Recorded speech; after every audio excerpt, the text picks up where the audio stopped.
Pandian store சீரியல்ல அடுத்து வர எபிசோட்ல என்ன மாதிரியான ட்விஸ்ட் எல்லாம் இருக்க போகுதுங்கிறத இந்த வீடியோவில் பார்க்கலாம். அரசி பஸ் ஸ்டாண்ட்ல தனியா நின்றுட்டு இருக்காங்க. குமாரி போய் நேர அரசி கிட்ட, ஏய் அரசி, என்ன நீ என்ன உலக அழகி நினைப்பா, எதுக்காக என்ன கல்யாணம் பண்ணிக்க மாட்டேன்னு சொன்ன சொல்லுன்னு சொல்லிட்டு கேக்குறாங்க. டேய், நீ எல்லாம் மனுஷனாடா, உன்னை யாரடா கல்யாணம் பண்ணிப்பாங்க, சொல்லுடா, உன்னை யார கல்யாணம் பண்ணிப்பாங்கன்னு சொல்லிட்டு அவ்வளவு கோபப்பட்டு பேசிட்டு இருக்காங்க. என்னடி விட விட ஓவரா போற, இப்பவே உன்னை கடத்திட்டு போயிட்டு கல்யாணம் பண்ணா யாரு கேள்வி கேட்க போறாங்கன்னு சொல்லிட்டு இப்ப அரசிய வலுக்கட்டாயமா இழுக்கிறாங்க.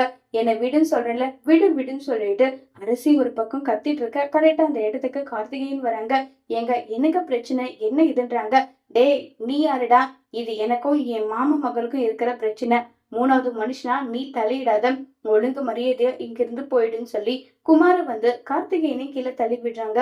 அரசி நான் மட்டும் ஒரே ஒரு சத்தம் போட்டா என்ன நடக்கும் தெரியுமா, என்ன நடக்கும், என்ன கல்யாணம் பண்ணிக்கிறத தவிர உனக்கு வேற ஆப்ஷனே கிடையாது, உன்னாலதான் என் வாழ்க்கை இப்படி இருக்கு, ஒழுங்கு மரியாதை நீ இப்ப என்ன கல்யாணம் பண்ணிக்க முடியுமா முடியாதான்னு சொல்லிட்டு திரும்ப திரும்ப கேட்டுட்டு இருக்க.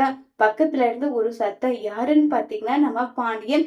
பாண்டியன் நேரா குமார நெஞ்சிலே எட்டி ஒதிக்கிறாங்க.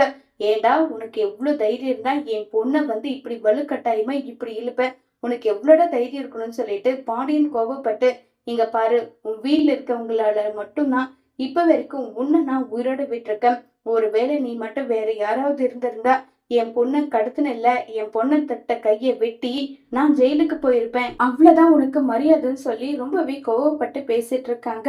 இல்ல அது வந்துன்னு சொல்லிட்டு இருக்காங்க.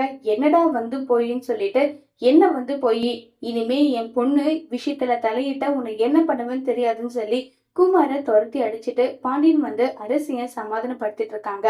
இப்ப பாண்டியன் குமாருக்கு என்ன தண்டனை கொடுக்க போறாங்கிறத வர போற எபிசோட்ல வெயிட் பண்ணி பார்க்கலாம்.